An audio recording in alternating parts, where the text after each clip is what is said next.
इन फार को दूर है झरना तो आना जाए ना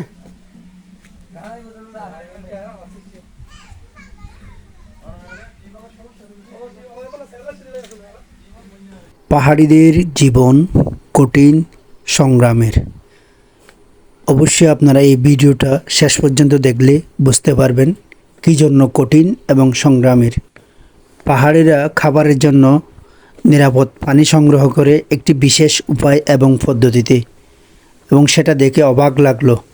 কারণ সমতলের মতো ডিপ টিউবওয়েল বসানো যায় না, কারণ পাহাড়ে রয়েছে পাথর, বড় বড় পাথর, যার কারণে টিউবওয়েল বসানো সম্ভব হয় না। পাহাড়িরা পানি সংগ্রহের জন্য ঝর্ণা থেকে এই প্রাকৃতিক উপায়ে পাইপলাইনের মাধ্যমে একদম ফ্রেশ ঠান্ডা পানি সংগ্রহ করে থাকেন। দূর দূরান্ত থেকে এই নির্দিষ্ট জায়গায় এসে তারা পানি সংগ্রহ করেন। এই যে দেখুন, একজন লোক কত রিস্ক নিয়ে একটা বাঁশের সাঁকোর উপর দিয়ে পানি সংগ্রহ করে নিয়ে যাচ্ছে, এবং এইখান থেকেই প্রায় 2-3 কিলোমিটার থেকে 5 কিলোমিটার পর্যন্ত দূর দূরান্ত থেকে মানুষ পানি সংগ্রহ করতে আসে।